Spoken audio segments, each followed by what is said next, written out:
I've got the looks and the charm of an old movie star. Cary Grant, if you will, so I find it bizarre that this girl should refuse to step into my car. She must be shy, she'll come around, it's just a matter of time.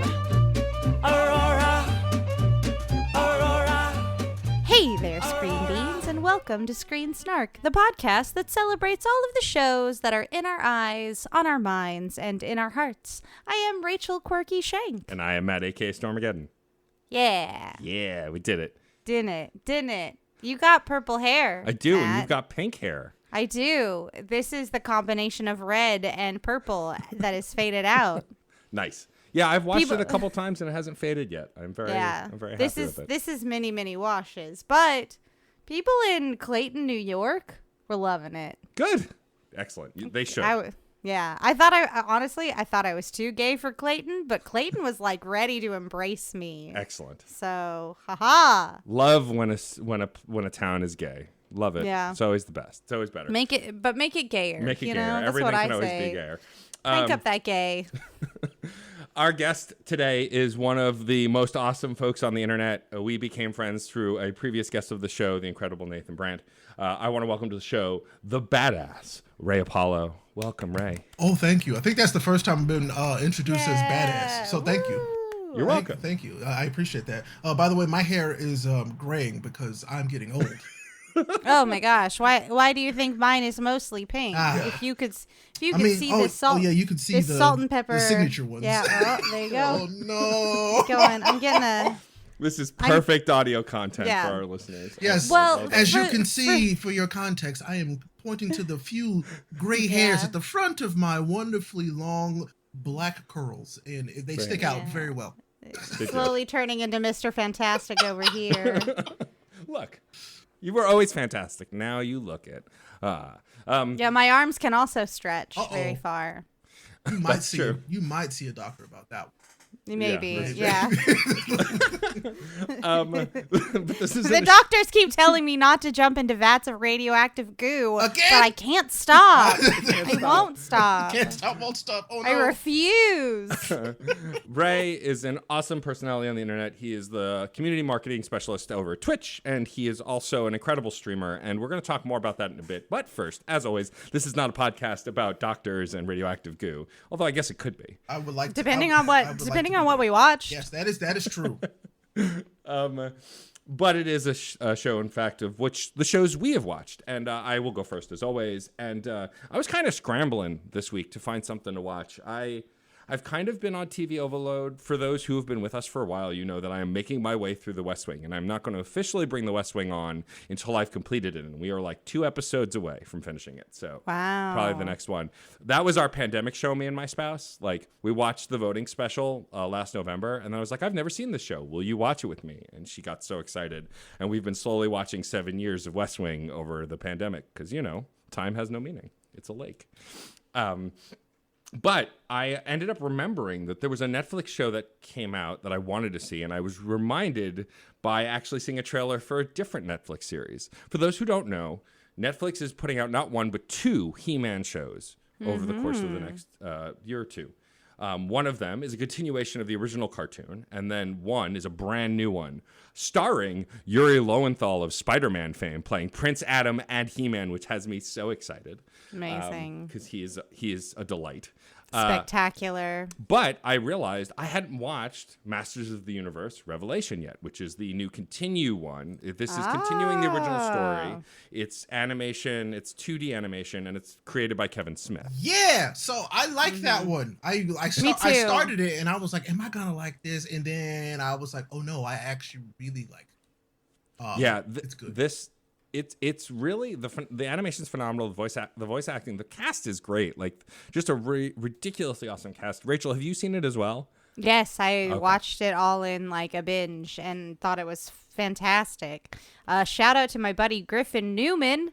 Giving us an Orko for the ages. Very good as Orko. I've only watched the first couple of episodes, but like the way the show starts, and so I guess spoilers for the first episode of Masters of the Universe, but like so skip ahead maybe like 5 minutes. Yeah, definitely skip ahead. Yeah. But like the first episode ends with Skeletor and Prince Adam being seemingly dead. Like they disappear due to the energy of magic being escaping from Castle Greyskull. And like I was blown away. Like the trajectory of that first episode. I'm sorry. I'm that was very good. That was very good. Great A joke. Oh no. But like I wasn't sure what to expect from the show, right? Like I expected a certain level of cheesiness, and there was some of that early in it. But like it's taking the property seriously. It's kind of handling it, I feel, in the same way that actually the modern She-Ra did. It's it's part serious and part comedy, and it's really wants you to get to know these characters.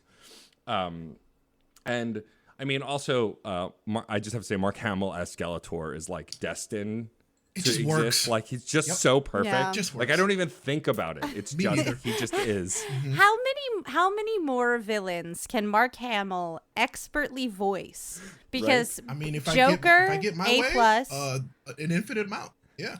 Firelord Ozai, Amen, Yeah. Skeletor, come on. Yeah. Mark, It's wild. stop it. But the show is great, and I think what is really good about it also is that you don't really need to have watched the other He-Mans to enjoy it because they kind of set the stakes pretty early. Skeletor's the big bad, He-Man's the good, and like conflict, and that's really it.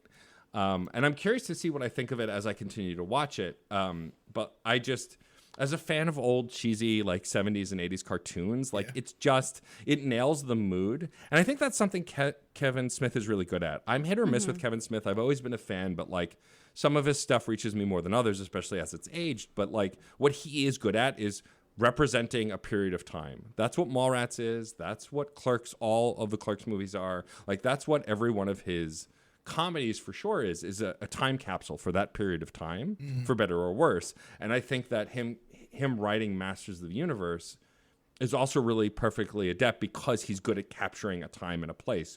And Masters of the Universe is very specific. He-Man and those characters are a very specific thing that I don't think anyone could just write. Agreed. And because it's, I think because it's such a pointed place in time for animation and just cartoons in general, that it's kind of hard to replicate, but also continue. So yeah, I feel you on that. That is it impressive. It's an impressive thing. I'm not really like a Kevin Smith super fan. It's not like I'm not really super familiar with everything he's done, and I also haven't watched a whole lot he's done either. But that's just because there's so much to watch that I'm like, that's just kind of a little blind spot that I have. So and enough of them age poorly. Yeah. Like in staggering ways that it's just like, I'm happy to leave Dogma back in the past. I think I'm good. I watched that a lot and I liked it then, but when I was a child, I liked childish things. Fair enough. Yeah, I think that what really has me excited about animation right now, we've talked about this a lot on this show, is that it's not for everyone, and that's okay. And, I think that this show could be, like, I think kids of any generation would probably enjoy this, but this doesn't, this could have been, I'm making this for the me's of the world, right? Kids who grew up watching He-Man. But it's not really. It's kind of contemporary while paying homage to the past in a way that it feels like any other kind of cartoon of the time. And I'm curious to see how the themes evolve because, like, we're spoiled with She-Ra, right? Like, She-Ra was hella queer, hella musical, hella, like, brilliant, and, like, just kind of, it flowed in a way that I don't think a lot of other cartoons do. Right. But I'm curious to see if Masters of the Universe can hold up in a similar way where it just gives us, like, growing characters, growing relationships, and, like, an understanding of this world. I don't think it's obviously probably not going to be as queer as She-Ra was, but I think that's okay. I think as long as it's giving us something that's unique for He-Man. I think you will be pleased with this season overall. If you haven't completed it, you're right. It isn't as queer as Princesses of Power, but I think because it isn't really focused on any particular romantic relationships at all. It's mostly just like Teela sort of living life after these events, which is really great. I think Teela is so wonderful, voiced so spectacularly by Sarah Michelle Gellar. Yep. Yes, absolutely. Could not believe it. Just the voice cast on this one. Powerful. Aces. Like legitimately. I was like, that's what makes it so easy for me to watch. I'm like, those voices also make this just very enjoyable. My immersion is increased. my immersion. Yep. I will say the only actor who breaks the immersion for me is Dietrich Bader, because Dietrich Bader has such an iconic voice and has played so many villains in so many cartoons, you know, and has also been Batman and has also been like all of these incredible characters. So like I hear him as Trap Jaw and I'm just like, it's Dietrich Bader. And he's great. Yeah. There's that guy. Oh, hey. Oh, I think I know that voice. No, I definitely know that voice. Yeah. You'll know that voice. But I mean, it's also got like the who's who of just working voice actors, like Kevin Michael Richardson as Beastman, of course, and like, you know, Kevin Conroy is Merman in this series, which is like, I just love, and of course Phil Lamar, who's in everything. Like, it's just, I love seeing these actors turn up in this, and like Alicia Silverstone as Queen Marlena is like, okay, sure, let's get one of the most famous ladies in Hollywood to play. Period. the Queen. Yeah. It's just wild, you know. And then, of course, Jason Mewes and Harley Quinn Smith are both in here, too, which is like, of course, Jason Mewes is going to be in a Kevin Smith production, even if it's a cartoon. You know, it's just kind of, that's how that goes. And the animation's gorgeous. I think it's really beautiful. I think it's a great update to the original versions. I also like how the intro of the first episode, like giving the history, is using the action figure versions of that art. Yes. Which I just think is brilliant, because I grew up with all those toys. So like to see them in that intro is like that, like the Skeletor on the throne was the exact Skeletor action figure I had. And I was like, that's amazing. That explains so much, but yes. Look, I'm nothing if not predictable. Down to the purple. I love it. Yeah. But yeah, no, I'm really enjoying the show so far. I'm excited to watch more of it, and I'll report back once I've seen all of it. But I think that I love where we are with animation, and I love that almost every cartoon I watch, I'm just like, this is great. We're doing great stuff. People making this stuff are making great stuff. Yeah, it's kind of wild based on the amount of television that I've been watching. The number of times that like a live action TV show has been like, what are you doing? Go home. Yep. Stop it. What? Stop it. Go away. And then like animated series after animated series, I'm just like, y'all are knocking this out of the park for me. You know,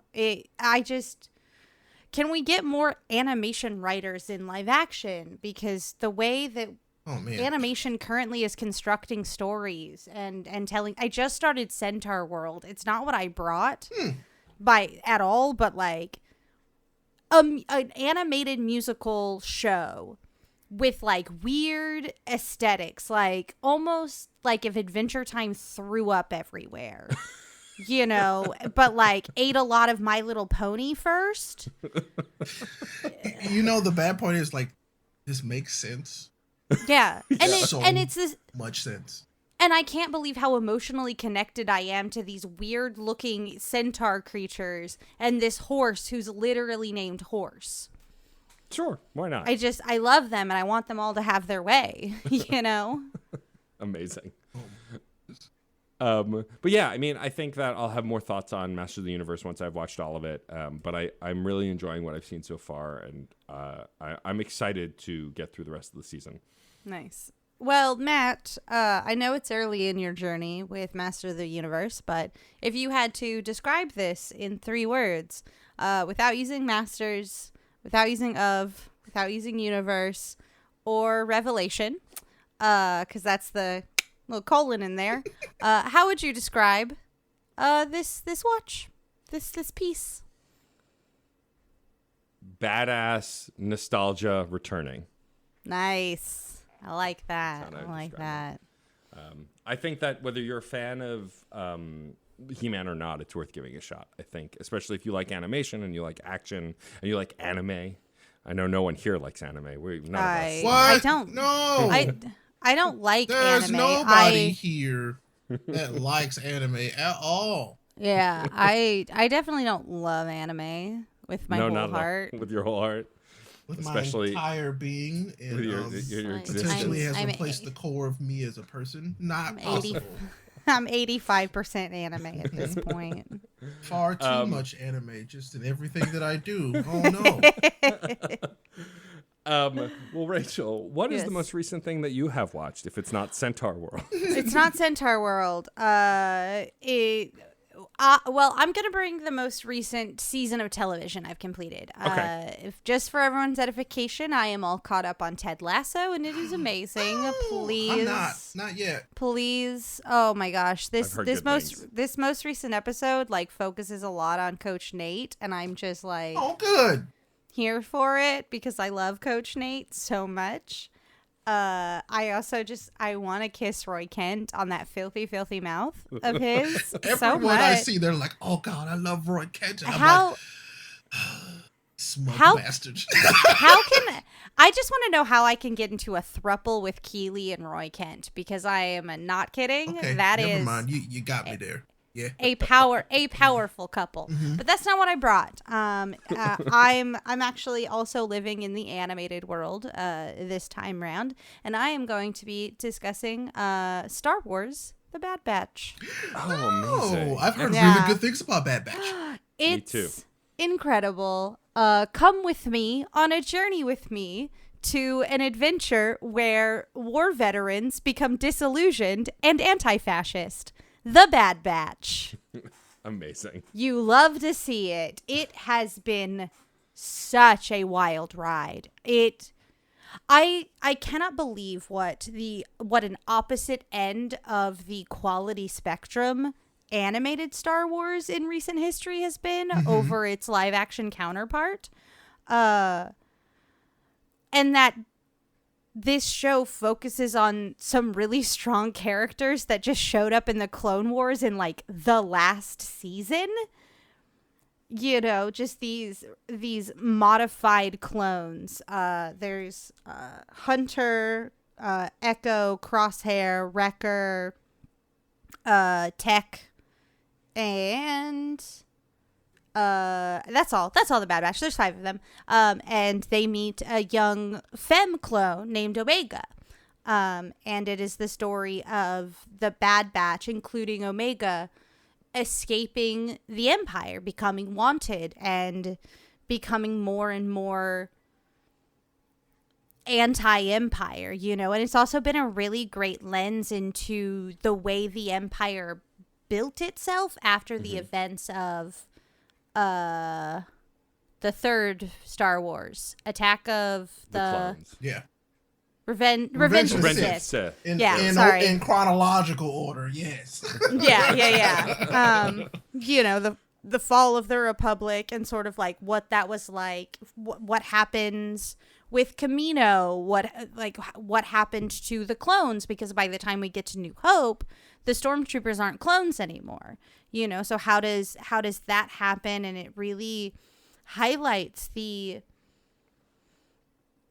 fallout of these two opposing forces. Like, all of the droids are decommissioned, all of the clones are being systematically replaced. You know, it really talks about the exploitation of soldiers, you know, the disposability of them.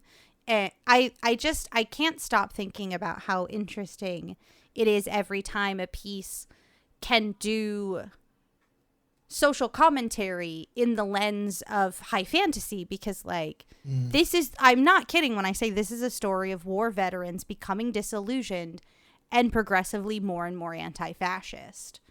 It rules. It's so good. And D. Bradley Baker is voicing all of the Bad Batch, and I am so happy for D. Bradley. Yeah. Knocking it out of the park. That's every second. Wild to me. Yeah. Wow. And the best thing about watching it is watching the credits roll and it says D. Bradley Baker as the Bad Batch. Wow. Just all of them. That's great. I could this be Appa's Swan Song? I think so.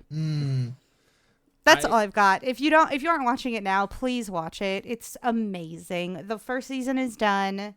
What a delight. If you like Rebels, you're going to love this. If you like Clone Wars, you're going to love it. Like, if you like Cad Bane, you're going to love this.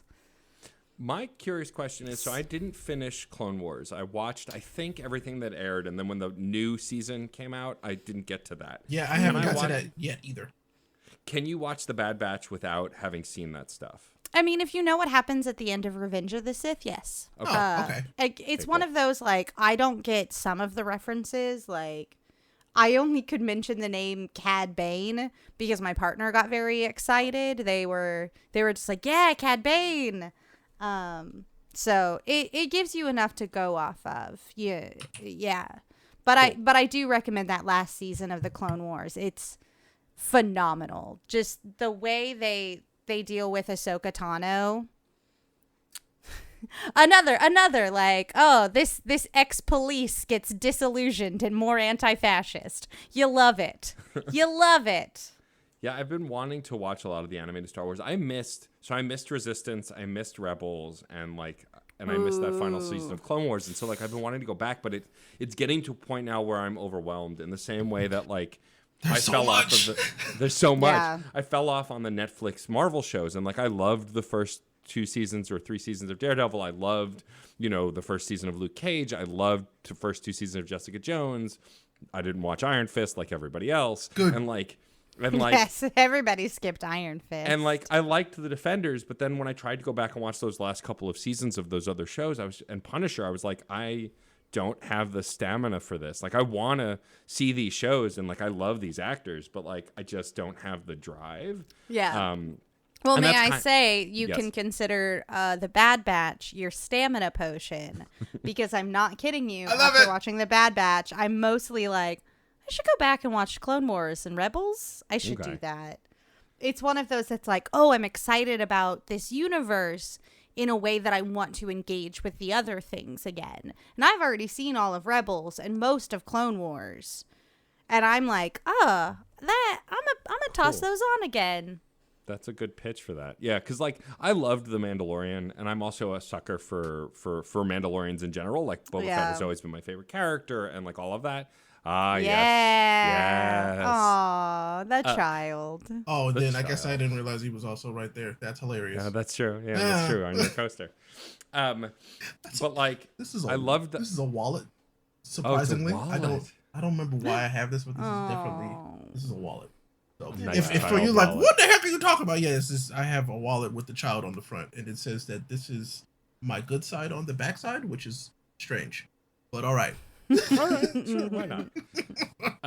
But like also that show I was predisposed to love because once they brought, I guess spoilers for The Mandalorian, when they brought Boba Fett back into the narrative, like I was a 5-year-old, like I was just excited.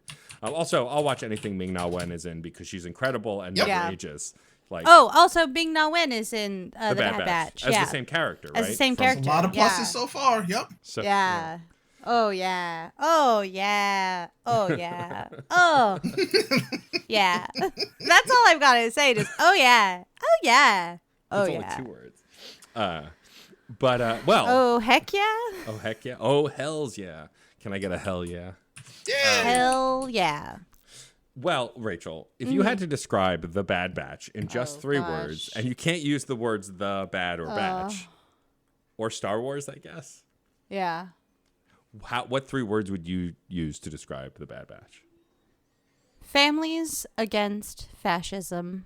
Yeah, all right. That's it. I'm sold. Let's do it. Yeah, it's so good. And what I love so much about everything that's sort of coming on the Disney Plus, on the Disney Pluses. On the Disney Pluses. Oh no! on the Disney Pluses. Go use the Googles. Yeah. I use the Googles to look up. But the Disney Plus canon of Star Wars is so interconnected in super fun ways. Like if you enjoyed The Mandalorian, go back and watch Rebels. You're gonna get so much flavor to the Darksaber. Cool. Clone Wars is going to give you further insight in that because like the Darksaber has been an important part of the animated series. Interesting. Up to the point, so like I had a lot of information about this piece going in to Mandalorian, and my girl Ahsoka Tano in Rebels, in Clone Wars is just all things. I can't. She's amazing. I have so much love, and as long as they just keep Palpatine clones out of these animated series, I'm gonna love them forever. Same. But I also could, if the animators do a good job at telling Palpatine clone story, they might even get me on board because that's how good they are treating this canon. It's funny. It's funny. The only thing I know about Clone Wars, especially the later seasons, is that apparently Darth Maul is back and he's hot because TikTok. Darth Maul is back. Darth Maul is hot. Oh, he's voiced by Sam Witwer. Darth Maul has robot legs, and Darth Maul is crazy as a bag of cats. Sold. I'm in. Absolutely bug nuts. It rules. He might have. Never mind. Robot legs. Bug. I mean, if his nuts aren't bugs, they're definitely buggy. All right. Robot jokes. All right. Well, I was thinking about that the other day. Whatever happened to Robot Jones, and nobody ever knows what I'm talking about. It makes me sad. Oh. I was like, is that one of the Mandela effect things that people just forgot about? It could be. You never know. It's possible. Like the Berenstein Bears. Anyway, we're moving on. Ray, our incredible guest, what have you brought to discuss? What is the most recent thing that you have watched, my friend? So this is funny because I can't use it in 3 words afterwards because it's such a weird word. So my wife and I watched Schmigadoon to completion. Oh, okay. I've heard of this. I watched the first 2 episodes of that and I quit it. So I've heard this from a lot of people, but we thought it was hilarious in the super, super cheesy bad way. It was, and like, I felt like this isn't supposed to be good because it's a riff on 1940s musicals, which, if you have seen or are a fan of musicals, are not very good. They're so cheesy. Yeah. But like, I think that's what made it so good for me. Yeah. I was like, wow, yeah, this is hilariously bad, but I like the music. I like the songs that they sing, so I'm going to keep watching it. Yeah, my spouse is watching it, and like we'll often discuss watching shows together before we'll watch them separately because there aren't a lot of shows that we want to watch together, and so we always we check in. And she checked in, and she's like, "So do you want to watch Schmigadoon?" And I went, "Bless you." I'm like, "I'm sorry, what is it?" And so then she's like, "Oh, send me a trailer," and I watched the trailer, and I'm like, "Nope, I'm good. Enjoy, have fun. I'm out." Yeah, and like I love Keegan-Michael Key. I love him so much, but he's like, okay, but he's definitely not the draw at all. No, at all. Yeah, and the thing about Schmigadoon for me was I am such an adamant musical fan. Like I adore musicals. I love this concept that people can hit an emotional fever pitch that they have to sing about it. That's what's really great. And it was the same umbrage I had with a certain moment in The Heights, where I know exactly what you're talking about. Yeah, you know, where like the kid is like, "What? Yeah, they danced," you know, and it's just like I need everyone to buy into the fiction, because if you don't, it's the same way that a server who doesn't really know how to do their server job, it makes you uncomfortable and on edge, where you're just like, I don't trust that you have the confidence to do what needs to be done here. Like, kind of like the veterinarian in Schmigadoon. I mean, sorry, the doctor. make me so nervous that you don't know what you're doing, so I can't put my faith in you, because at this point you have been so snide about these musical numbers. I think Schmigadoon would have been an A+ SNL sketch. Maybe not a whole season. I think that's exactly what it is. Yeah, like it's like this is such a novel concept. I don't want it to stay for a whole season. And like the whole season, it felt really short to us, like because we spaced it out, and it felt really short when we watched it, because it was just one of those things. It's like, let's watch something super light before bed. Yeah, literally, you turn on Schmigadoon, and I'm like, haha. I laugh a little bit and literally roll over and go to sleep. So it's forgettable. But I would say it was just one of those things where it's like the satire of it. But I mean, there were people in that who truly had talent. I mean, they got Kristen Chenoweth for crying out loud. Chenoweth, so I'm like, Cumming, like you got some really talented people, yeah. and that's what kept me watching. To be honest, was the actual talented people hamming it up for this role that they're like, okay, sure, whatever. Dove Cameron, yes, I live for Dove Cameron. It was so fun to see her. The role that she plays is hilarious. But it's just Yeah, once you get past like the main characters, you're just there for actual Schmigadoon. It's like, oh, okay, this is kind of enjoyable, and that's what kept us watching. I do have to ask because I did stop after episode 2, and then decided to pick up Central Park because they're earning their musical numbers over there. Okay, they're earning them so good. Does Chenoweth get a very good villain song in this first season? Okay. I might come back to it then because like Chenoweth got me in Descendants. Yes. Disney's Descendants because like I live for her. So like knowing she has a good villain song. I was like, it's like they had to give her one. And it's hilarious. It might so bring funny. me back to it. So but she drives everything she's in, she drives like that scene. And I'm like, yes, please.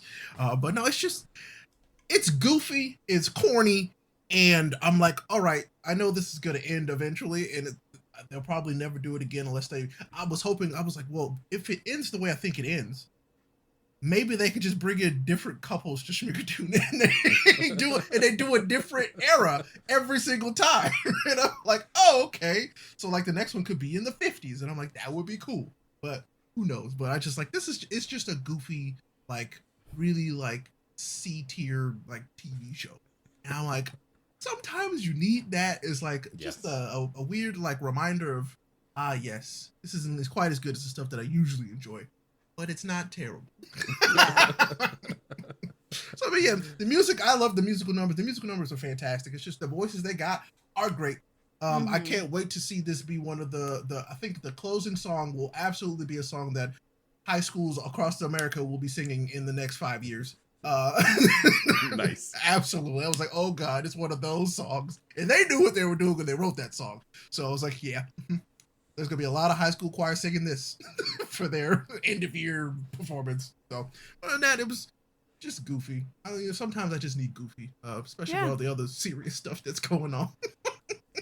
What? There's serious stuff on the internet? Yeah. If I may take this moment though, Ray, to proselytize Central Park. Yes. The also on Apple. Apple's been crushing it. Where did this come from? Very well. Like, how did this happen? I just have to say that Daveed Diggs voices a housekeeper for Stanley Tucci's Bitsy Dupree, an heiress who lives near Central Park. Yeah. Catherine Hahn plays the mother of the main family. Who else is in this? No. We've got some like Titus Burgess plays the son of the family.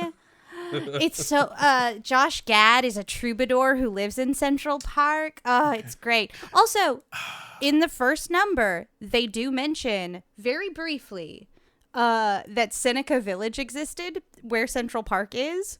And they kind of make it a joke, but I think it was so interestingly done because not a lot of people know that Central Park was originally a village called Seneca Village that was one of the first formerly enslaved people neighborhoods. And then New York City, because America is goddamn racist, enacted eminent domain, kicked out Seneca Village. And they mention it in the song, and they're like, that was a dark part of history. But, like, it's here, and we recognize it in the history of this. And I was trying to erase the history of black people? Yeah. What? And also, like, they did, this was the show that also did a recast, because Kristen Bell was playing the daughter, and she was voicing a biracial character. Oh. And at a certain point, Kristen Bell said, hey, I think that I should step away from this. I do not feel that it is a role for me. And they recast her for season 2. Okay. Right. Good on her, actually. Yeah. Good for you. Making space where it needs to be made. Good job. So, okay, so I'm sold. It's great. Yeah. I'm sold. You said Daveed Diggs, and then you said Catherine Hahn. Sold. Yeah. I can't remember who voices the father of the family, but it'll come to me. Yeah. To steer the conversation back to Schmigadoon, a show that I don't even know if I'm saying the name correctly. I mean, I don't think it's just Brigadoon with a schma instead. Schmigadoon. But if you had to wrap up your thoughts on Schmigadoon without using that made-up word in your 3-word review, what 3 words, Ray, would you use to describe the show? Cheesy, forgettable music. All right. Perfectly stated. Excellent. Ray, I'm so excited to have you on the show. Well, thank you for having me again. Seriously. Thank you for I've been being admiring here. you from afar, like a fan. I should shout out Ray, the best Tifa cosplayer on the internet, hands down. Just hot as Tifa, hot all the time, but hot as Tifa. Oh my goodness, And if you don't know what I'm talking about, just go to Ray's Twitter. You'll find I don't think it. my wife will ever forget that. That No, was I'm sure. an interesting day. But I want to talk to you a little bit about your streaming. So you've been streaming for a while. I've watched you, get a blue check on Twitter, grow your audience, shift stuff, become a force to be reckoned with. How did you get introduced to streaming? I assume it's like most of us, where you were just watching folks and like, hey, I want to try doing that. So the origin story. So I used to work in IT. Long time ago, I worked in IT, and I was like, man, sure would be nice to have something interesting to listen to / watch while I'm working on these computers, bored out of my mind. And so I was watching a lot of YouTube stuff. And one day, I was browsing. So like I knew of Justin.tv, and but that wasn't something I had gotten into at the time. But then one day, one of the YouTubers was like, "Yeah, come watch me. If you're watching this video, I'm probably live on Twitch right now." And I'm like, "What the heck does that mean?" And so I went and clicked over and was playing a game that I was interested in live on Twitch, and I'm like, this is interesting. Like I guess I had never thought about it, but it makes sense. But okay, cool. And so I started watching him play this game live, and he's like talking to people in the chat. So occasionally I would like chime in, like, "Oh wow, is this real?" And be like, "Oh yeah," they can respond to you real time. I'm like, "Oh wow, that's interesting." So I watched for a while, and then all of a sudden, I absolutely start like, oh no, it was the PlayStation 4 and the Xbox One were announced. And they were like, "Oh, by the way, you'll be able to stream for these." And I'm like, "Oh, really?" Because I don't have a lot of money and cannot buy a computer that can do those things, but I can buy a PlayStation. So I bought a PlayStation and was like, why not? Let's see what happens. I was like, just for fun. I was like, I'll throw something. I was like, I say a ha every once in a while. Maybe if I can make somebody laugh, I'll have a good time. And so I just hit the share button or whatever and went live a few times and had a good time. And people started watching, and I was like, really? Is that real? Like, is that like are those real numbers that people are like actually watching? There's me just no cam, just my stupid voice on a terrible headset mic playing dumb video games. I think one of the first few games I streamed was Destiny. Wow. Saying it out loud made me remember, right? Like the original Destiny. Yeah. Thanks, puppies. I know. And then they're excited. Welcome to the podcast. I know, right? Little friends. There's two of them. That's May and Kiki. Hi, May and Kiki. Partners in crime. Thick as thieves, let me tell you. And then Wolfenstein. Wolfenstein was one of the other games I streamed, because why not, whoop up and shoot some Nazis for fun, because that's a great time. Let's do it. And then it kind of went, it became a thing where it's like, no, I do this for fun to kind of forget work stuff, and that's what it was. But then one day I was like, well, maybe I might level this up. And I bought, we scrounged up money and, went into debt and bought a laptop. And I was like, okay, now I can put a little webcam, and still was like, I had to get a capture card to like stream the PlayStation on the computer. I'm like, oh, okay, this is getting a little technical here. You don't know how technical it is until like you do it. I'm like, oh my, there's a lot that goes into this. And this was like 2018, I think. So I'm like, okay, that's cool. Fast forward a few years, we're having a good time, a lot of fun stuff. I'm in a job that I absolutely hate at this point in my life. I've been streaming on Twitch for a while, and I'm doing okay. I'm actually getting a Twitch payout, which is something a lot of people can say. So I'm real thankful for that. But I'm like, okay, I hate this job, and it's making me hate my life, and I don't want to do this anymore. So I have a really, really, really, really long conversation with my wife, and we're kind of like, okay, can I quit this job? And it's like, I know it's not much, but there is some money coming in from Twitch. And so we kind of we do the math and we're like, okay, well, we can do this. And I quit that job and I go full time on Twitch for a while, start getting my mentals right, therapy and psychology and all that goodness.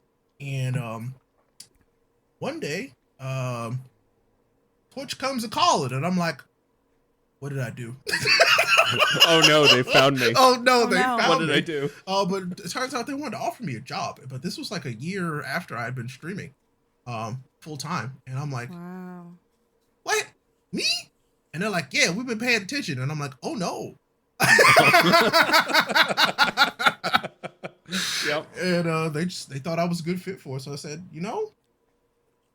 why not, be a part of the changes that I want to see on Twitch. Like I could actively have a role in that. It might not be big at first, but I'll get there. That's what I'm thinking to myself. And so I agreed to it, and that's where I've been ever since. And I'll be honest, I love my job and I love creating. It's not always perfect, but man, I have a good time doing what I do because streaming is a lot of fun. Like building a community, meeting folks that you will probably never meet, but like feel like you kind of know. It's just, it's not something this is a future thing that if you told somebody 40 years ago that this was going to be a thing, they would think that you were legitimately out of your mind. It's like, oh yes, I can talk to people that I will never meet, but I know more about them than most people I physically see, and consider them very good friends. They'd be like, that's not real. Are they all up here? Sometimes I think they are. But no, they really all live in this little box right here on my desk. But streaming is just it's a wonderful way for us to connect over things that we enjoy. I love video games, and streaming was a great way for me to connect with other folks that love video games. That's my passion.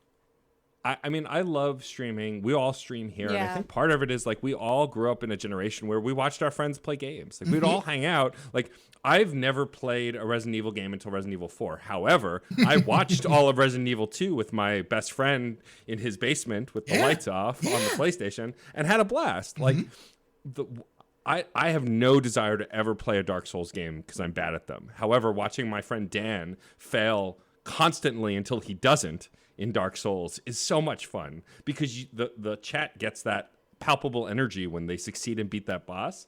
Like, and what I love being in your chat, Ray, so much is because you really engage your audience in a way I've never seen before. You genuinely care about the people watching. And like, I think the first time I went to one of your streams, we had met once at a Discord birthday party back in the part of the pandemic when we couldn't go anywhere. So we had parties online, which we should probably all still be doing on some level, I feel like. Yep. Yeah. But we chatted and we got along really well, but we hadn't really chatted much. We followed each other on Twitter. And then I went to one of your streams and I think you were just talking smack about Dragon Ball Z. And like I got in chat and we chatted and you were like, oh, I remember you, Matt. What's going on? How are you? This and that. And it just made me feel special in a way that not all communities make you feel. And I think I have to imagine that's important to you as someone who has built a community and been a part of other communities to make folks feel engaged and like kind of make sure you're connecting with your audience. Right. I mean, that's the whole point for me. It's like, that's what makes streaming for me. I could just be a YouTuber if I didn't want to do that, and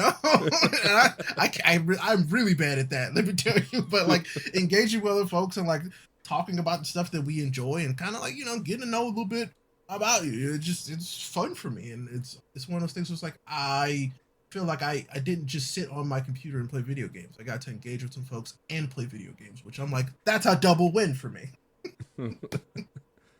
Do you have a favorite game that you've streamed over the years? There's so many now that I think about it. One of my favorites, and just because of the way the chat got so involved in it, was the Fire Emblem Three Houses playthrough. That'll be it. Everybody really got into that because it was a very like visceral reaction. Like when things are happening, I never played this game before. I'm experiencing it for the first time. And everybody who's like, there's a mixture of folks who've never seen a Fire Emblem game. There's people who played every Fire Emblem game, and people who are just kind of there for the ride. And it's just a wild, because there's all these characters. You're like, oh, well, are we pursuing this character and blah, blah, blah. And it was, oh my goodness. There is an infamous clip, and it is infamous for a reason. But, because you can date characters in Fire Emblem.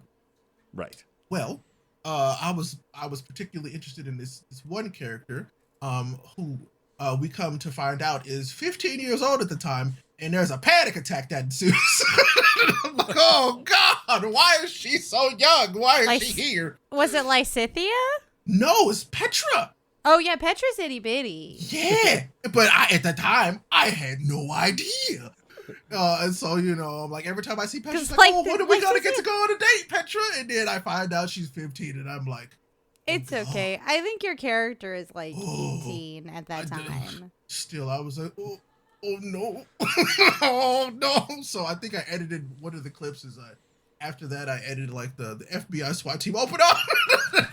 I edited it afterwards because I was like, oh no, this is so bad. But I love that game. And I think I loved it more because I got to experience it with my community. They made that so much fun for me because, we're like, oh, well, who should we take into battle? Who should we leave? And, who should we talk to? And, they kind of helped guide that story. So technically we played it together because they guided me through my playthrough. Which I didn't, anticipate Edelgard being a cop. And so I felt bad after that too. And she was like Queen Cop. And I was like, wait a minute. But it wasn't until afterwards that you find that out. So, but I loved it. It was so much fun. So much fun. It's a great game. And like the curveballs that game throws you in the second half. It's Big like, time.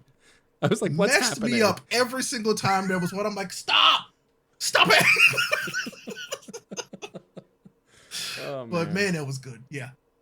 Yeah, I think that streaming is like, there are plenty of streamers who just kind of play a game and like just go through it and don't necessarily engage that much. And I think that there's no right way, but I think for me as an audience member and as a streamer, I like to engage the audience. I think for me personally, the worse I am at a game or the dumber I am in a game, the more fun it is for literally everybody else. Right.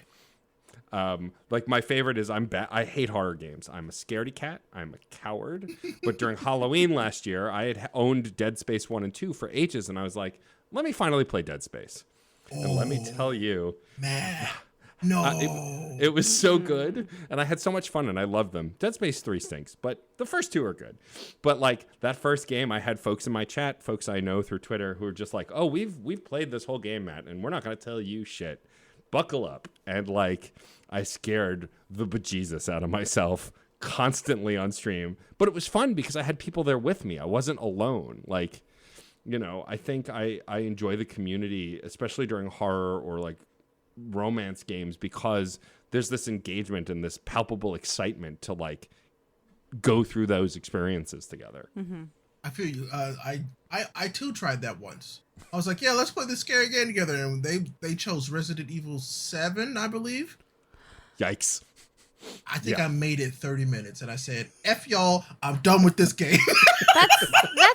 That's the one in the house in the country. Trapped. Yep. Yeah. And the dad with the angry hillbillies. Yes. Yeah. No, like the moment that body pops up in the water, I watched a Let's Play of it because I too am an absolute baby child, but I was like, I'm really interested in this game. I hear really good things about it.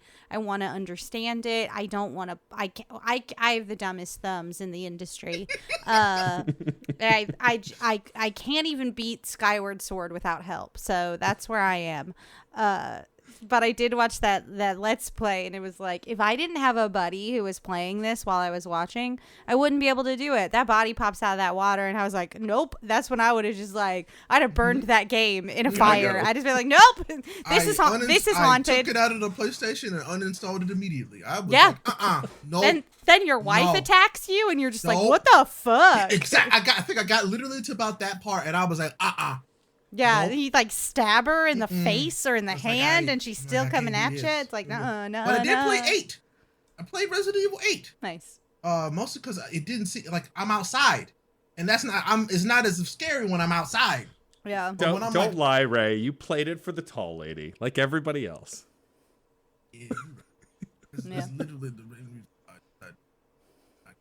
It's okay. Yeah, I mean, tall lady's hot. Tall dommy mommy. Yeah. Mm-hmm. I'll never forget. That was my favorite part of the whole game, believe it or not. Mm-hmm. Yeah. Well, I heard that she's only in like the first third, and then it kind of takes a hard left literally turn. Just the first part of the game. And I was like, what? Why? So they bamboozled me is what they did. But I finished the game anyway. Out of spite. There you go. Out of spite. Yeah. but I was like, okay, this is fine. But no, I really enjoyed it, and I think it was also because I was playing most of it for because this is when I learned to play games for myself again. I was playing it half for myself, and I streamed parts of it too, and so it was hilarious, just a good time until you get to the actual scary part of the game where I was like, oh, anxiety's here. Because they take you into another indoor section, and I'm like, oh no, why? Because I thought I was fine. I thought I was safe. I'm outside. I'm safe. And then they have a whole part that's literally just inside. And I'm like, oh no, they got me again. So, yes. But I finished it. I overcame one wussiness. Yes. All right. Yes. Look, baby steps. I get it, Ray. It's fine. No, there were babies in that game. It wasn't okay. No. Baby steps are not good. I think something I have to ask you about also, because he might be more famous than you are at this point, but you have an infamous plant that dresses snazzier than you do. Tell us about the origins of Bobbert. Bobbert! I love Bobbert. Okay, so Bobbert is the personification of everything that I take care of or create. So we have robots named Bobbert. There's Bobbert V1 and Bobbert V2.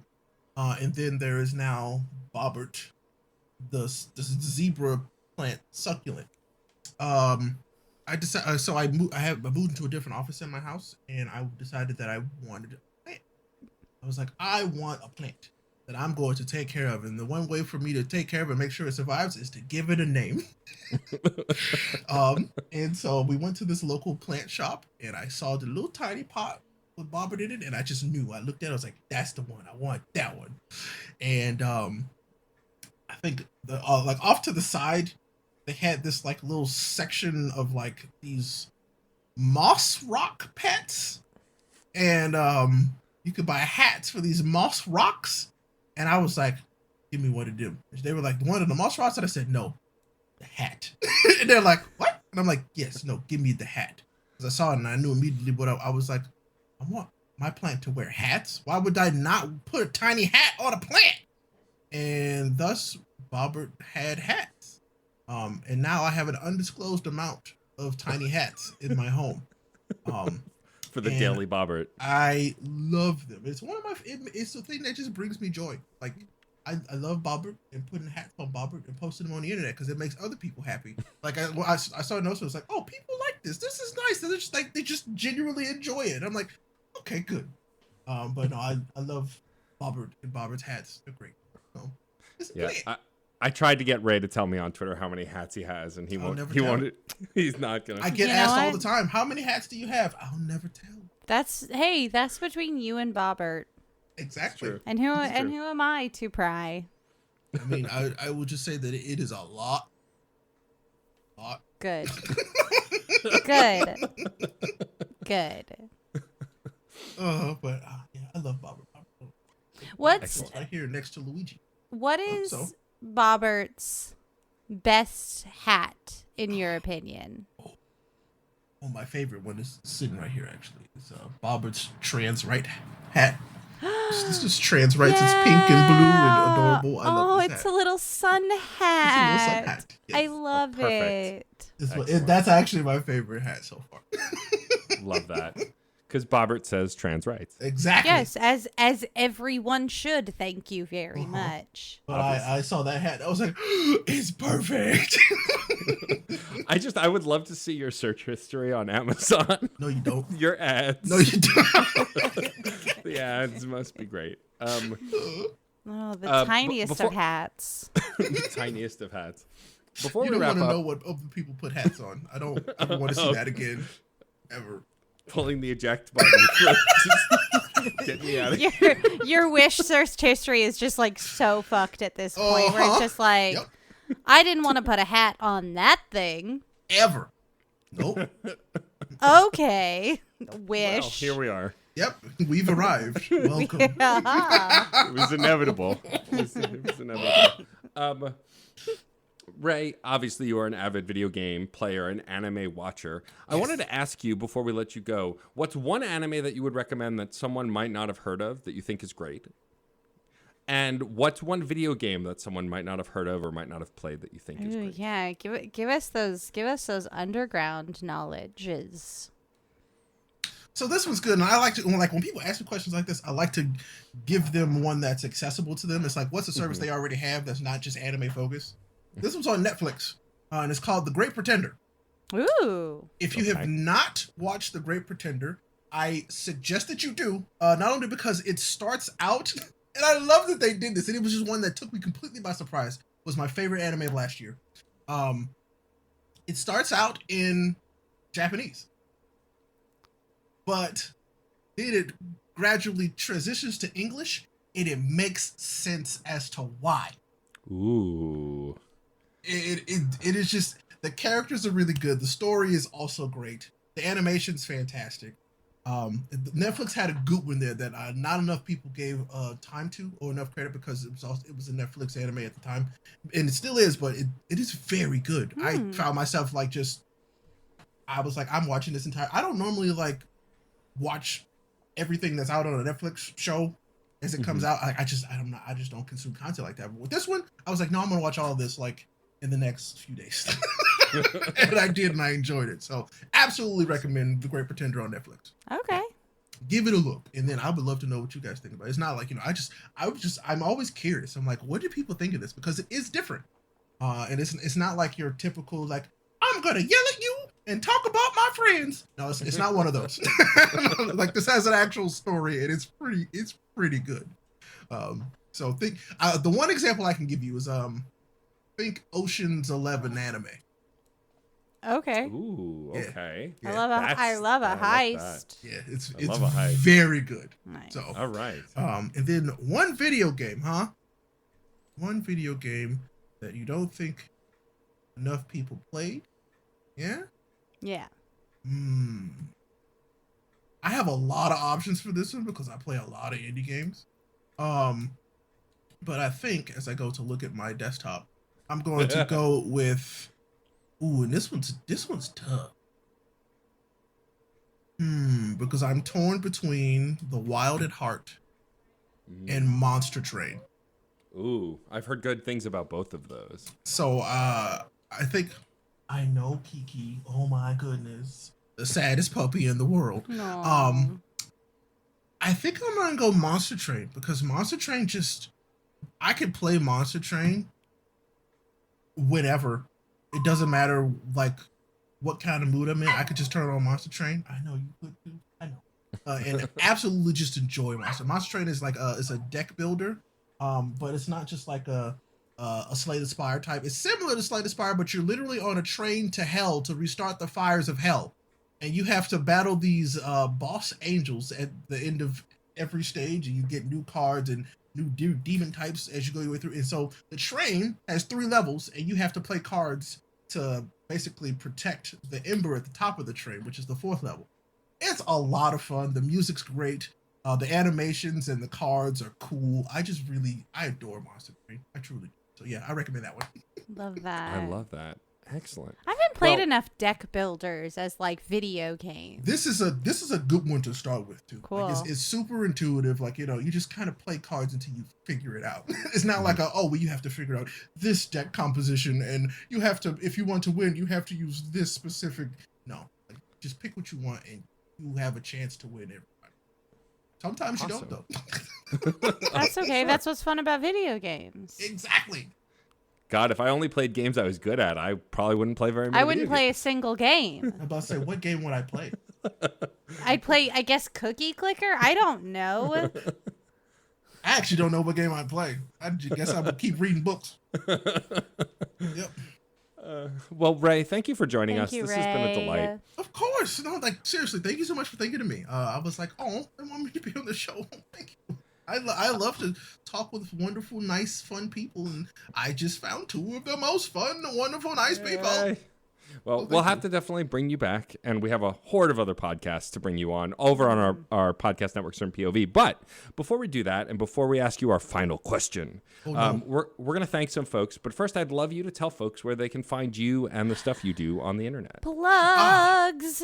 Well, luckily for me, I guess, I'm Ray Apollo everywhere. RAYAPOLLO. If you get a creepy clown, that's not me. I am brown and I clown and I play video game. But you might get Doink the Clown from the WWs, and that's definitely not me. But I think I have him beaten SEO now, so excellent. But no, so Twitter, Twitch, YouTube, Instagram, all those places you can find me is real, because I managed to scoop them up. And somebody taught me about consistency in online names in like 2009, and I ran with it. So thanks to that person. I don't remember who that was. Thank you, person in my past. They know who they are. Because it made my life actually pretty easy online. Also, listeners, it's super easy to follow Ray Apollo. I just did. There you go. Like, love to see it. Easy. Welcome to the unfortunate time you're going to have. Disagree. If it's anything like this time, this has been a blast. So. All right. Well, hang tight, Ray. We're going to ask you the final question. But before we get to that, we have some folks to thank. Rachel, yes. Let's thank those folks. Let us first and foremost thank John Presnell for the use of the song Aurora off the album Fair Game featuring Stefan Remble. Also, thank you to the incredible Katie Bug, who designed our awesome show art. And thank you. Love you. Oh, and we love you. Yes, we do love you very much, Katie Bug. And thank you to the Certain Point of View Podcast Network. We also love you. We've got a plethora of great shows over there. You got Judge and Book Covers, the Rob Thomas Not That Rob podcast. We got Real Movie Critic versus Cynic Guy. Look at me go. I know the titles of the shows on our network. I practiced. Go check those out. They're all great. They are all great. Better than this one. This is a fine podcast. Those are great podcasts. It's just okay. You can also go to certainpov.com to join our Discord server. We have tons of conversations about comic books, TV, movies, and video games too, all sorts of stuff. We have chats for all of the podcasts as well. So if you want to chat about recent episodes, you can do that. And if you have a moment, consider giving this fine podcast a fine review. Yeah. 5 stars. Because I think we're 5-star people and deserve a 5-star rating, even if we're a fine podcast. Yeah. It really helps us to get featured. Apple Podcasts is best, but any podcast platform that has ratings and reviews, please write us one. Or open your window and shout that Screen Snark's pretty great to your neighborhood. Yeah, that could work. That'll work. Why not? Who knows? We'll try anything twice. Exactly. Got to try it twice. You don't know after once. After the first one. No. You Except meth, kids. Not even once. Don't even once. No. Not even once. Don't. Listen. Shouting that Screen Snark is a fine podcast out of your window won't give you a face. So, like. It's true. It's true. Your face will be fine. Don't do meth. And then you'll never know. Somebody might yell it back, and you might be destined lovers, and you find the love of your life by yelling it out your window. You never know. Yeah, and then you might be sucking face, and that's a great face. Hey. Yep. Ha! If you want to reach us, you can also go to @screen_snark on Twitter, or you can write us a missive to screensnarkpod@gmail.com. Yeah. Now, with all that out of the way, Rachel, my incredible co-host, why don't you ask Ray the final question? Ray, my friend, I'm desperate to know. The listeners are also dying to know. If you could select one trope from movies or television to instantly and magically become true in your life, to the boon of yourself or the detriment of your enemies, I don't know where you're going to land with it, what trope would you choose? Oh, no. Oh, yes. You can't answer this for me. I have to answer. Oh, wow. That's actually a really difficult question. Mm-hmm. Oh, my. Yeah. They were all meatballs up to now, weren't they? I've never been asked this question before. And so now I'm like, oh, God, which one would I want? Just for an update for the listeners, mine is still a secret world, like within our world. Like I saw an archway on a highway, and I was like, that goes to Narnia, and I want to go to there. I want the Disney princess thing. All animals love me. Yes. Oh, that's a great trope. Yes. All of them. I want the Disney princess vibe. Yep. Perfect. That's great. That's good. Are you saying that animals don't instantly love you now? I mean, I don't know. My dogs like me, I think, but that's because I feed them. That's true. That's true. You'll find that a lot of animals will love you if you feed them. That's also true. See, so I would like for animals to like me without having to feed them. You know? Perfect. They just love my whole vibe.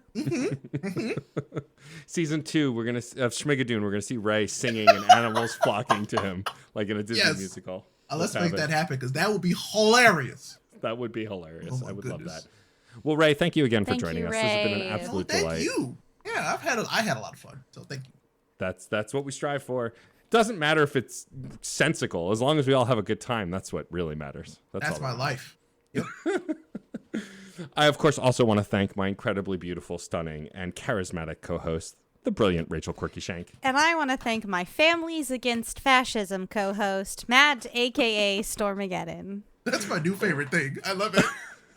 That's the life I live now. I'm just a 3-word review of a guy. Of whatever I'm watching. I try to watch good. all. I'm trying to watch good things, so I don't have something terrible to say about Matt at the end. Like That's fair. I appreciate that.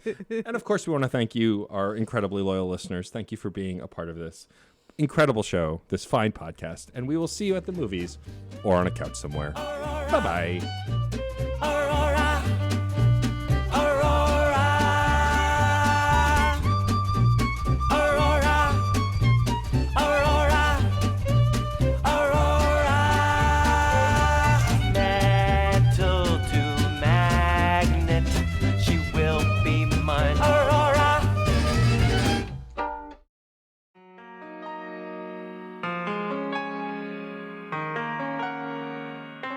Nostalgia is one of the strongest forces in the human psyche and is responsible for the continued existence of some of our favorite fandoms. From the minds behind the Dole Up in Dreams podcast and Isolation Cast Voices from Quarantine, Saturday Morning Confidential takes you on a deep dive into the properties that helped influence the artists and creators of today. So whether you are a Goonie, a Gem Girl, a Digi-Destined, or you just want to return to Oz, new episodes release on Fridays bi-weekly starting January 1st of 2021, and join us on the Wednesdays after the main show for the Serial Killer Radio Hour, where we sit down with the people responsible for the toys, shows, and fandoms that you love. Now you can find Saturday Morning Confidential at certainpov.com/SMCpod or on your favorite podcast platforms. So don't forget to tune in for another deep dive into the files of Saturday Morning Confidential.